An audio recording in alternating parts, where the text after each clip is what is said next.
to another episode of St. B TV. I'm here with Steve Wood, Director of Golf. Hi.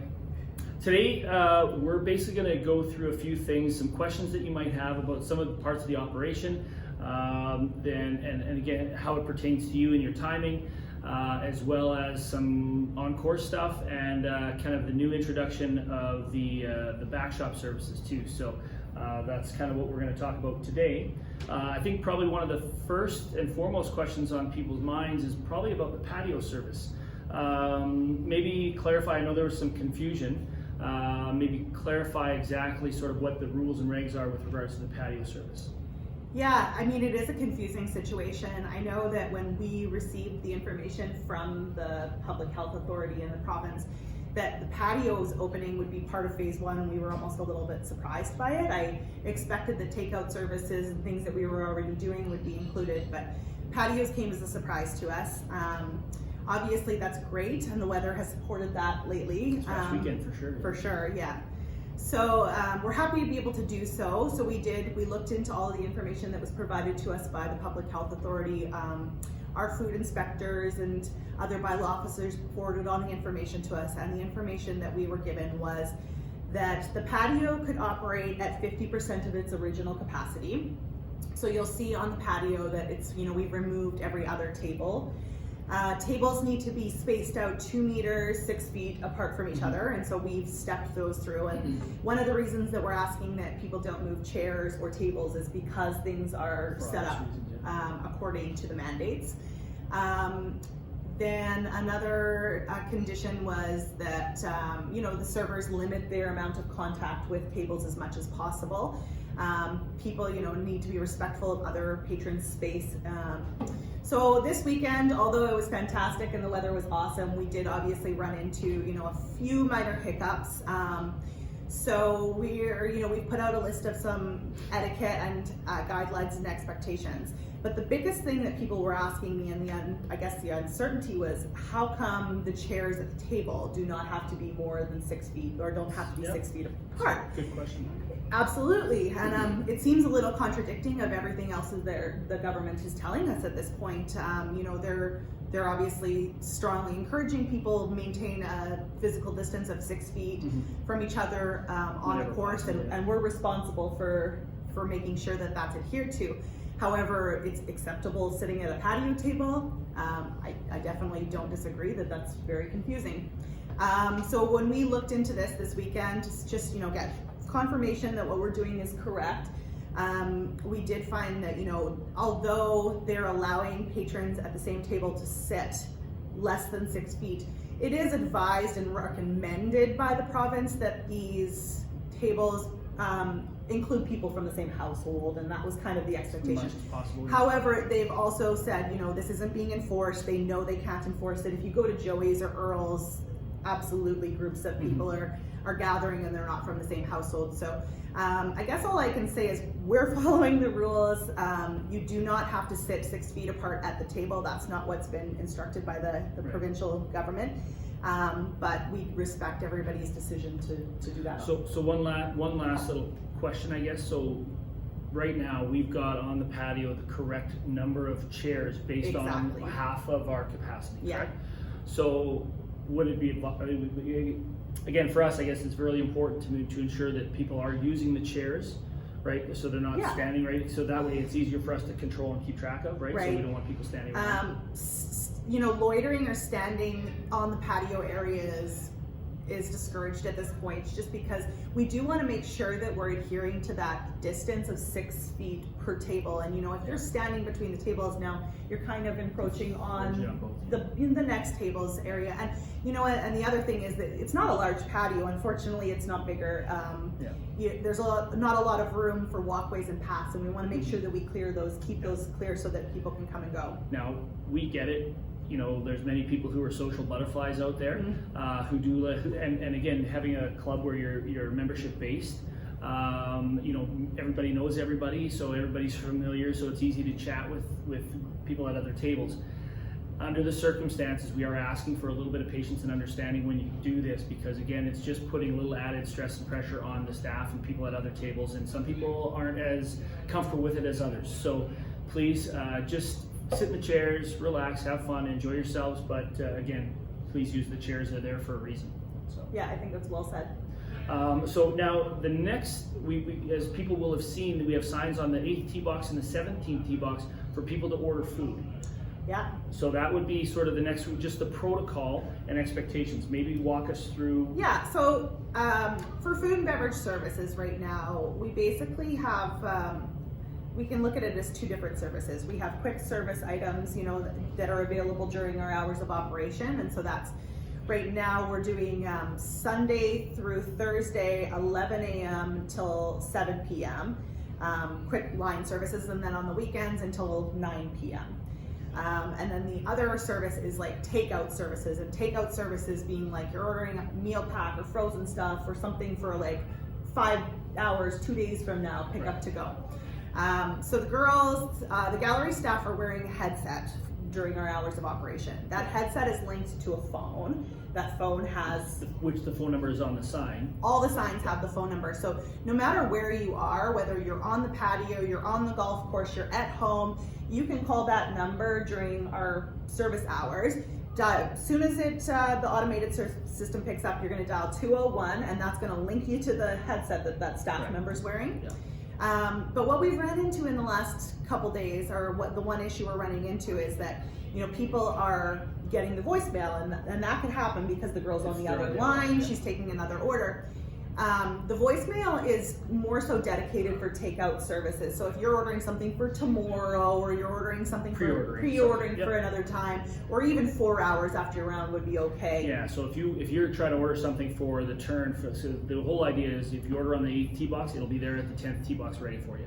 And if you order on the 17th tee box, it'll be ready when you finish to take it with you when you Exactly. But to ensure that actually can happen efficiently, you need to speak to an attendant. That's right.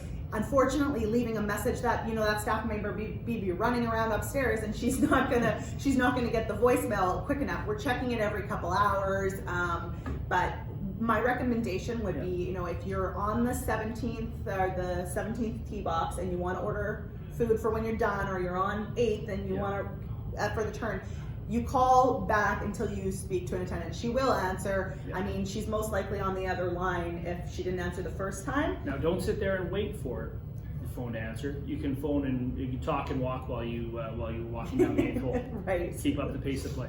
Yeah. So I mean, there's a lot for us to work out. We're just trying to make the food and beverage services as accessible as possible to people at this time. Right, which leads us to the next. So now we've got the two patios: the lower patio, upper patio. Yes. Well, I understand what the ramifications are, why we don't have the upper patio open, but maybe unveil the plan as far as how you're gonna... Yeah, I think it's like all of our other services that, we are just slowly starting to integrate things back in. Right now, because operations are so limited, we have limited staffing, and opening up the second floor means that we have to have constant staffing upstairs, monitoring the flow of things, as well as sanitation, and that means opening the washrooms upstairs, which means monitoring that. So until we can get our volume and our levels of service up a little bit more in the next coming weeks, it's better for us to focus on one area rather than pulling ourselves a little too thin. Right. So we're looking at sometime next week then for the so the plan, patio? I think like you and I have discussed, the plan would be that, we've been reading into phase 2 and what the government's looking at doing, and right now I think we've had a pretty successful week with very few cases in the province, and so I'm optimistic about the phase 2 approach and the things that will be allowed to open again. And one of the things that they specified would be that indoor dining would be permitted. What that's going to look like, as far as I understand, is that we will be operating with a 50% capacity, similar to the outside patios and how things closed a few months ago. Right.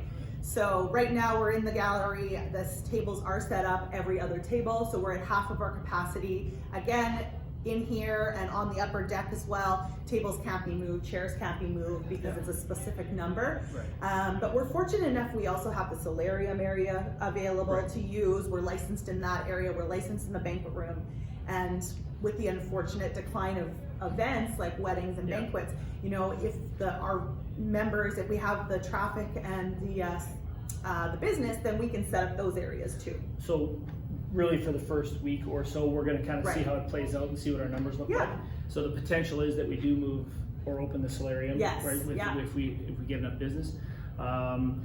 So then is June 1 the target then for? Yeah, is June that- 1's the target. Right now, the kitchen and I are working on menu, so we're already working on extending the menu that we've got, having that ready to go for June 1, as well as different features, extending our hours as well. So, you know, kind of going back to Yeah. those offering those breakfast hours again. We did change the hours for this week, and the reason being is, you know, our first 2 weeks of open, we didn't have one single order before 11 a.m. Yeah. and so it Yeah. didn't make sense to have the staff Yeah. here. Totally. But I would say that, you know, as we're looking at offering locker room services on the 29th, you know, then we would do the Yeah. restaurant on the second floor following that. Okay, so are we gonna? It'll be a June 1 open for the restaurant then, correct? So Of course, as long as the government's permits. as long as the government's permit, yeah, exactly, and we'll know that in the next couple of days, I would think. Yeah. So now, I guess the question that you guys will probably have very soon is going to be, how is that going to affect our arrival time? Can we start coming earlier? Because right now we're still on the 20 minutes, no more than 20 minutes prior to your tea time. In the event that you want to come for lunch or something to eat before your round, what kind of arrival time do we anticipate? What do you think? Yeah, I think that that's something you and I are going to have to focus Yeah. a lot of our attention on in the next coming days, especially with the locker rooms on Yeah. the 29th. I know we've had some discussions, but we understand people are going to want to bring their stuff back into Yeah. their lockers, and they're going to want to change here. So from our standpoint, what we're going to look at, we'll send out another little clip on kind of the protocol as far as what the permissible time is ahead of time. However, with club storage, we're going to cover club storage here shortly because that's reopening this Friday, and then the locker room next Friday, the 29th. There is going to be some work or obligation on your part as well, as this is a partnership as well, so we want to make sure that you guys are doing your part. So we're going to have wipes and sanitization items and utensils available for your use. So part of the allowing the locker room to open is going to have a little bit of reliance on you to make sure that your locker itself, you wipe it down, spray it down, sort of like being in a gym. I think that's kind of what we're going to talk about, but we'll outline that in the next, in one of the next ones coming up here before next Friday for sure. So as it pertains to club storage, so club storage is really the next thing that's coming this Friday. The reason we chose Friday, obviously member day for us, so that's a big day, so we're very active with our members, so we get a lot of our members coming out, so we feel that's the best day just for people to come in, leave their clubs after, and then they can get cleaned. Now, that's going to put a lot of stress on my staff, so I've got extra staff coming in on Friday to help kind of assume that we're going to get a lot of bags in storage, so please, a little bit of patience. A couple things is we're going to have a little video following this here, just outlining the process of dropping your bag off. I know, again, it seems pretty simple, but because of the circumstances of what's going on, it's going to be really important. So you're going to enter through the garage, the big opening, the garage door. You'll enter there, one person at a time will come in, drop their clubs, and then exit, and there's lines painted on the concrete that you're going to see right away. That's going to be where the next person stands in order to drop their bag off. Again, the members, it'll be off limits out, inside the white lines that are painted inside the back shop area. So the little door will remain closed at all times. There will be no entry at all. No members allowed in the back shop. Again, we're preventing you from other touch points, right? So really critical that you adhere to that. I know it's easy to just, let's go grab a towel, or let's go grab this other thing. No, I just gotta grab this. No, that's what our staff's there for. We are going to have staff there to try to do that for you. So in the beginning, it's going to be a different feel, but again, it's different times, so we ask that you really have some patience with it. Again, remember, it's just golf, but that's life stuff that's really important that we got to adhere to, right? So. And I think that that's kind of, that sums it up, is that it's the new normal. I felt like, we had a great weekend and everyone was really enjoying themselves, and that's what we want more than anything. Absolutely. But we want everyone to feel safe, and we also need to make sure that we protect the business and we're following. Right, and again, we need your cooperation as much as anything. I mean, we can put all the protocols in place and make the rules and things like that, but without your cooperation, yeah, I mean, we need that in order to be successful. At any point in time, I mean, as everybody's well aware, I mean, the province has hired over 3,000 bylaw officers. We could have a bylaw officer visit at any point in time, who could come in and just look at us and say, hey, listen, that's not acceptable. You either have to change it or we close you for 48 hours. Yeah, and they have made it very clear that, you know, not only could the individual receive fines, but the business could receive fines or suspensions because, Right. I mean, at the end of the day, we're accountable, right? Yeah, so- We're allowed to operate under the assumption that everybody's going to follow rules. Yeah, so remember, I mean, we want you here and we want you to be here and we want you to come and enjoy yourself, and this is a way for you to get away a little bit, but a little bit of understanding and common sense. I know after a couple of wobbly pops, it gets a little easier to kind of forget about some of that, but please remember, even though a few beers in, we still need you to adhere to the rules that we're setting forth. So don't leave just yet, because next we've got a few clips and demonstrations on that club storage, just so that everybody's on the same page. I think that's it for today. We just wanted to have a little bit of FaceTime with you and answer a few questions. Awesome. All in all, yeah, thank you happy to again be for all here. your cooperation. It's been great so far, and we look forward to the next few weeks and going from there. So enjoy. Thanks. have a great week.